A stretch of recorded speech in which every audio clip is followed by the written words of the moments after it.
Aquí estamos Pepe y yo de Movimiento Aprendo grabando el vídeo que comentamos hace un par de semanas, respondiendo a vuestras preguntas.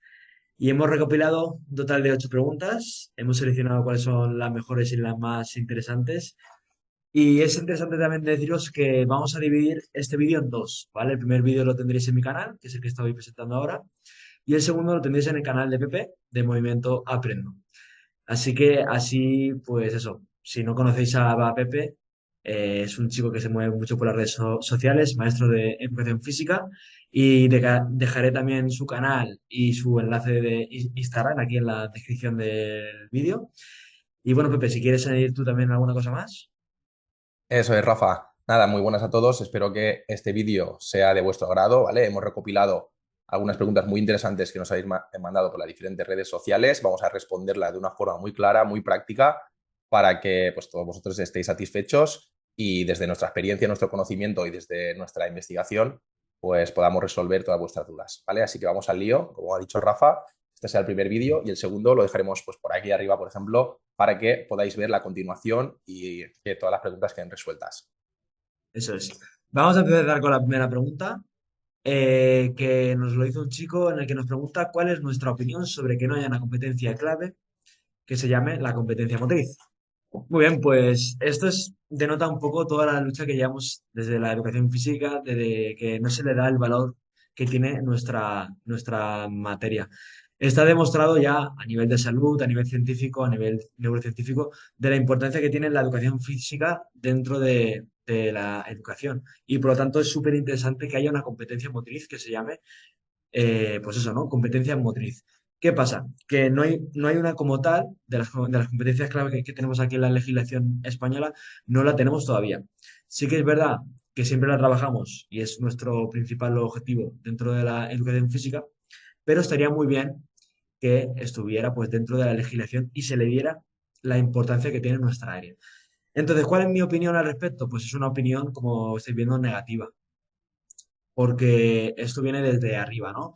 Sí que es verdad, aunque no me quiero meter dentro de la política, de que hay algún partido político que sí que ha dicho esto, como fue Podemos en su momento, en el que dentro de su programa sí que le daba mucho más importancia a la educación física y por lo tanto iban a sacar dentro del decreto que tenemos en cada comunidad una competencia motriz, ¿no?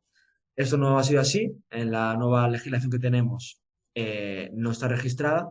Así que, pues, una vez más denota que no le dan la suficiente importancia a la educación física.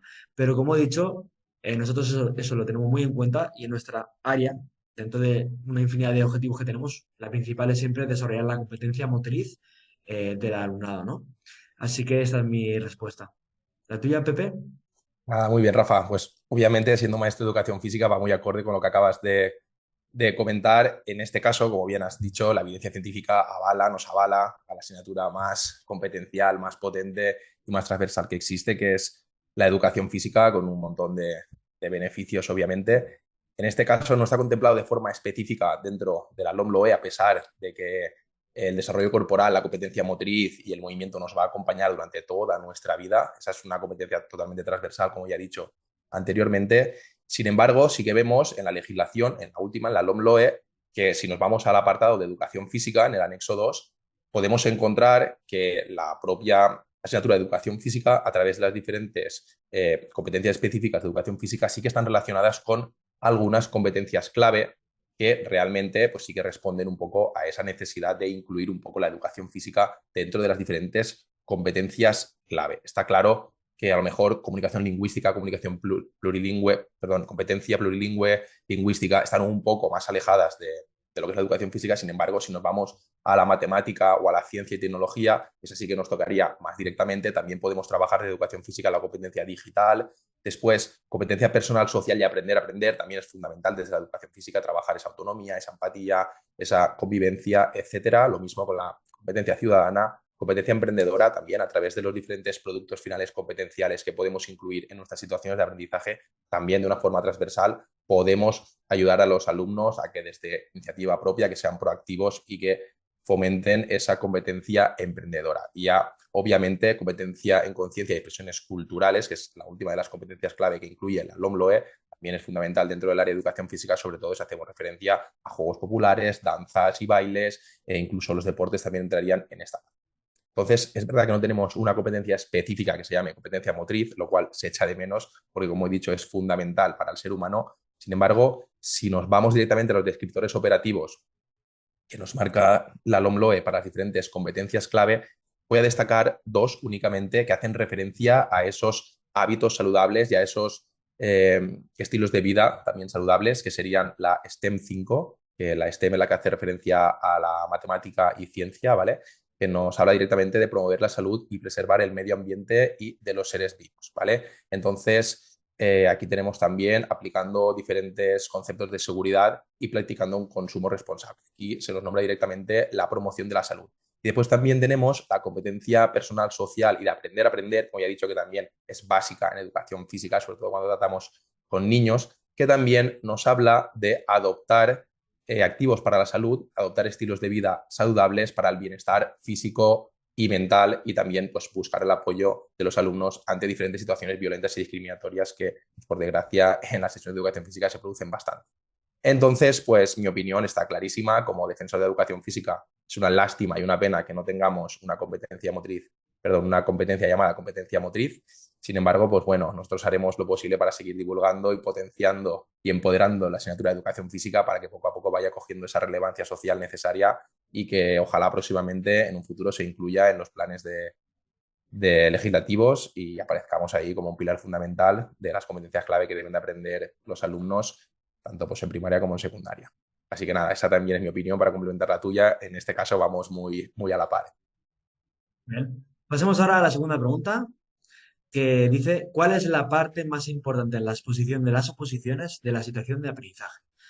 Muy bien, pues a ver, aquí no hay una respuesta que digamos científica. De hecho, voy a dejar el artículo que publicamos también desde el grupo que tenemos de EduFis siglo XXI, de EduFis 21, en el que tenemos un artículo que habla de esto, ¿no? Un poco de los factores que determinan una buena nota dentro de las oposiciones.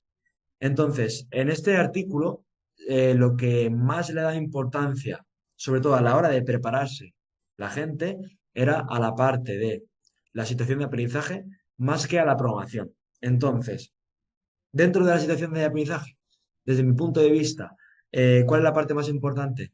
Muy bien, pues mucha gente que se dedica a preparar oposiciones, porque yo no me dedico a ello, siempre dicen que una muy buena y una parte muy importante siempre es el comienzo, ¿no?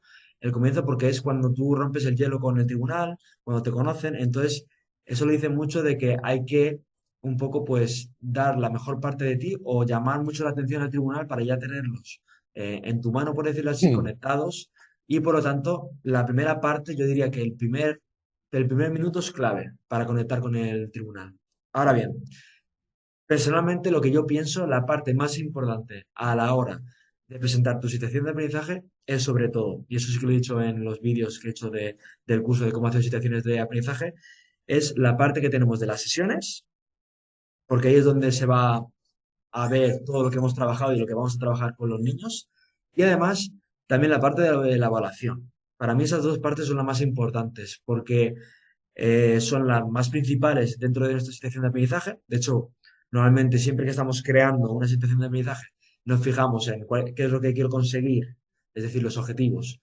¿Cómo lo voy a hacer? A través de qué saberes básicos y además a través de qué juegos, actividades y por último, cómo lo voy a evaluar. Entonces, normalmente siempre pensamos en esos tres pilares. Y para mí es súper importante y yo creo que es donde el tribunal más se va a fijar, ¿no? Cómo son las sesiones, las actividades, cómo hacemos la evaluación, si es una evaluación más tradicional, si es una evaluación formativa y compartida. Y juntando eso, por supuesto, con la introducción, con el primer minuto último y también con la conclusión de cómo cerramos todo lo que hemos explicado a nuestro tribunal.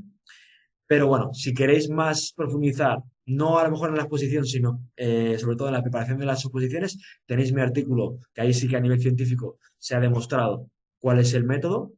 Y bueno, y ahora Pepe os va a dar su punto de vista, que también yo creo que va a ser muy interesante, además que él se dedica también a preparar. Eso es, Rafa, muy bien.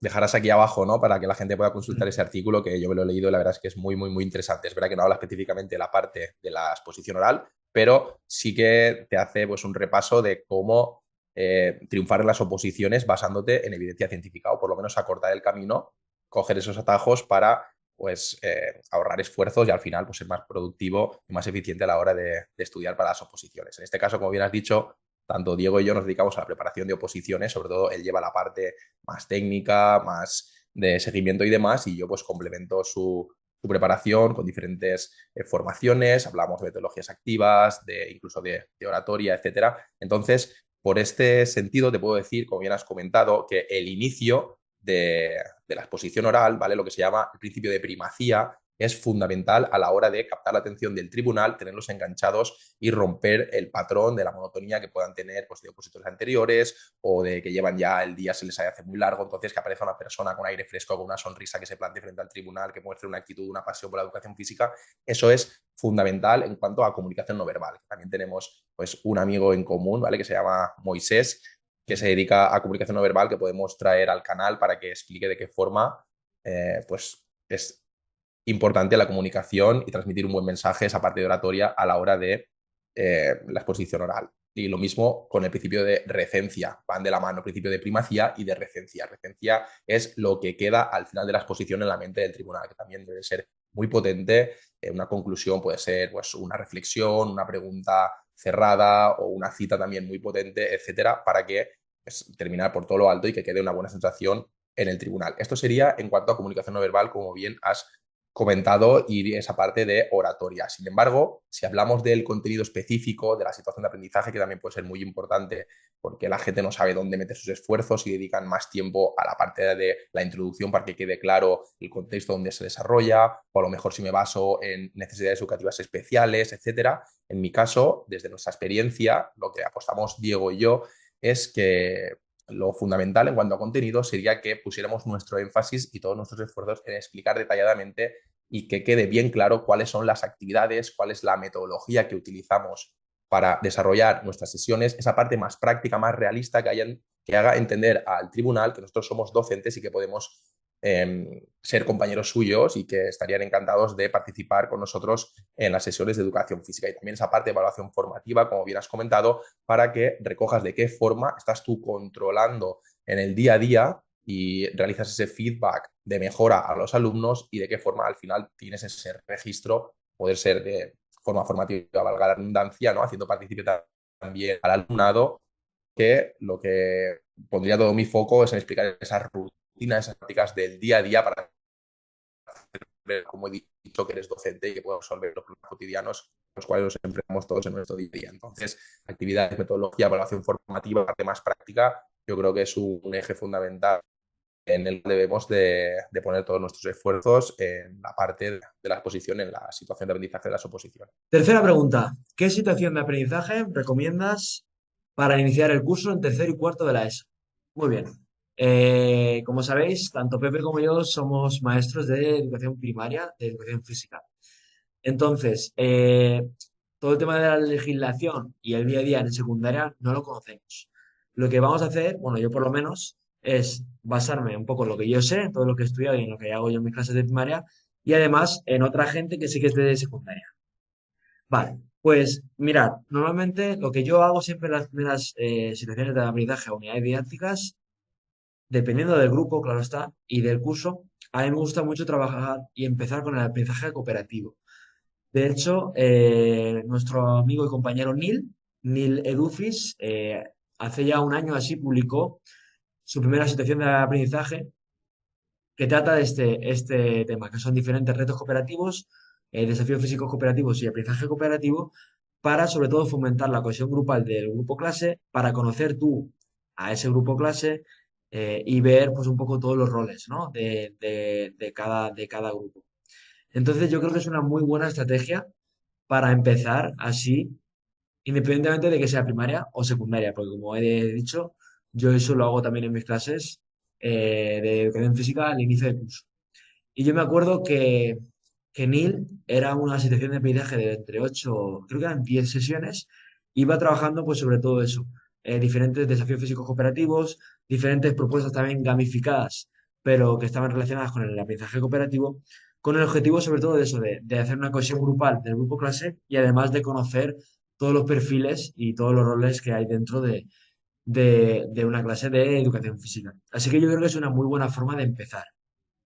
También, dependiendo del grupo que tengas, a mí también sobre todo me gusta, si veo que el grupo está muy cohesionado o ya lo he tenido antes, también puedes empezar pues con una situación de aprendizaje más dirigida a los hábitos, ¿no? que quieres trabajar tú Mm. en tus sesiones o incluso hábitos saludables, que estaría muy bien de empezar desde la primera situación de aprendizaje a trabajarlos, porque los hábitos saludables lamentablemente no se trabajan en la situación de aprendizaje, se tienen que trabajar a lo largo del curso. Entonces, si empiezas tú desde el comienzo trabajándolos, es mucho más probable que cuando acabes el curso el alumnado pueda adquirir estos hábitos saludables. Pero bueno, son consejos que yo lanzo y que también, si queréis, eh, si buscáis a Neil Edufis en Instagram, tendréis ahí todo bien explicado.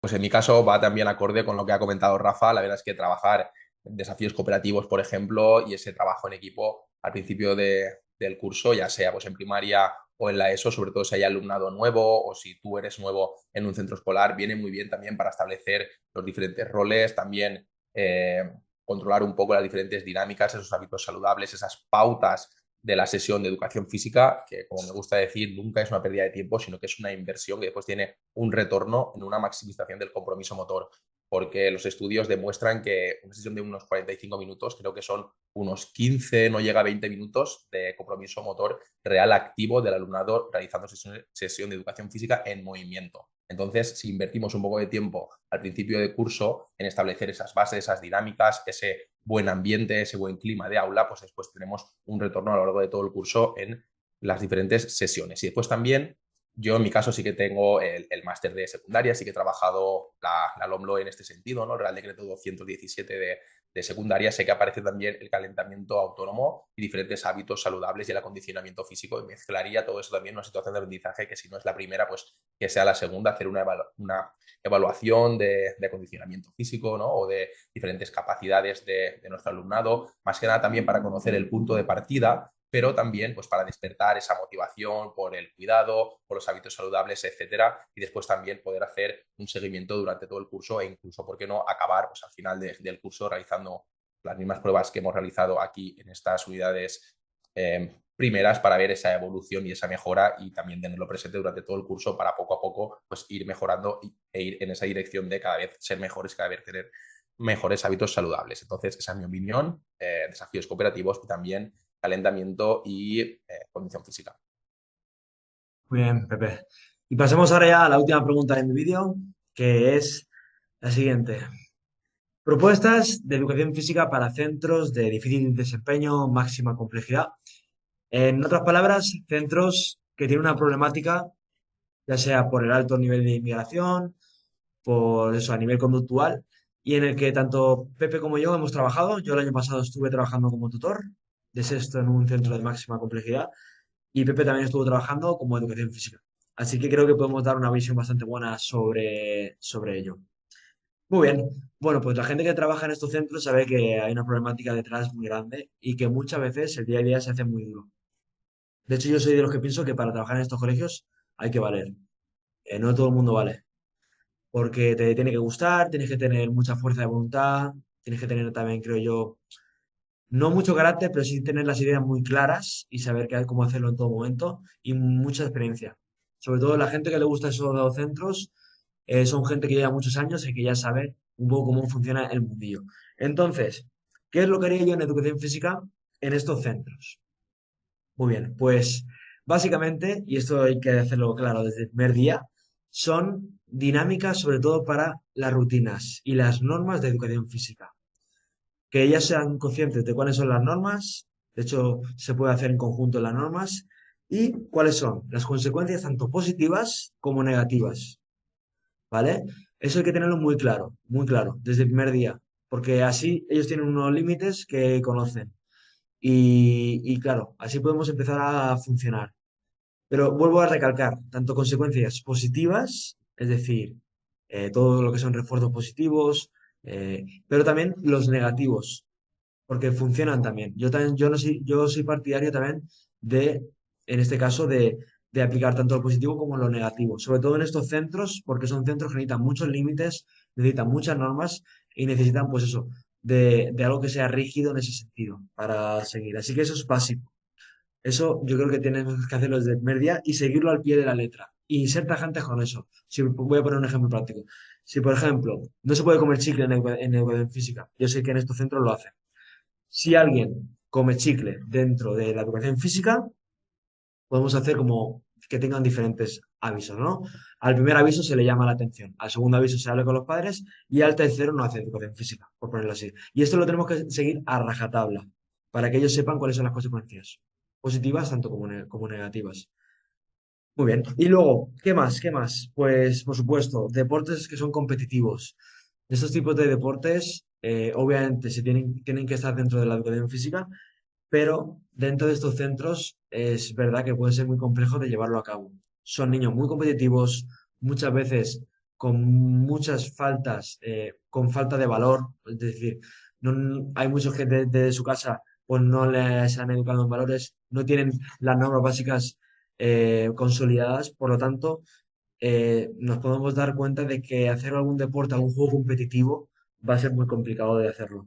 Así que siempre que sea más principal los juegos cooperativos, es decir, situaciones de aprendizaje, como hemos dicho anteriormente, más cooperativos a más relacionados con los competitivos. Los competitivos yo lo dejaría en un segundo plano y ya más adelante, cuando ya llevemos pues, un trabajo con ellos y podamos un poco, pues eso, ¿no?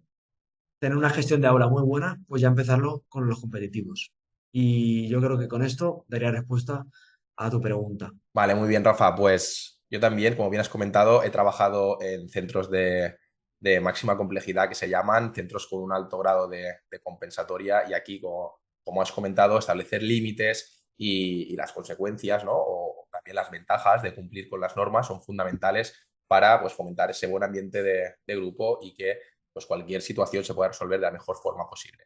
Entonces, si hablamos específicamente de situaciones de aprendizaje como tal para este tipo de centros, aquí yo me basaría específicamente en, en juegos o actividades o situaciones de aprendizaje que después puedan tener una transferencia en la vida real del alumnado. Es decir, visualizar qué hay alrededor en el contexto del centro educativo y cuáles son los espacios de actividad física que ellos puedan tener acceso para buscar esa continuidad fuera del centro escolar. En este caso, pues a lo mejor hay parques, a lo mejor hay alguna piscina abierta, piscina pública, a lo mejor hay pues o un parque de barras o una pista de fútbol o una pista de...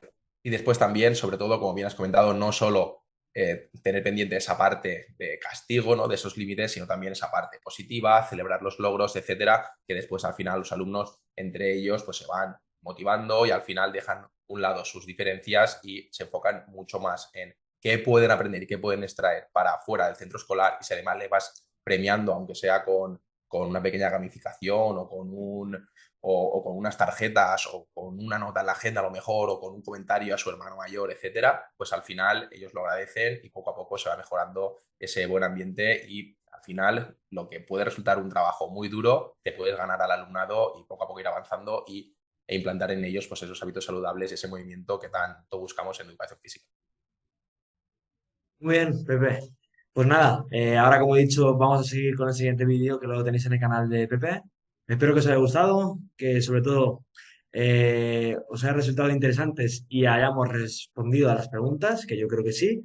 Y nada más, os animo a que sigáis con el vídeo de Pepe porque vamos a seguir respondiendo preguntas muy interesantes. Hasta luego.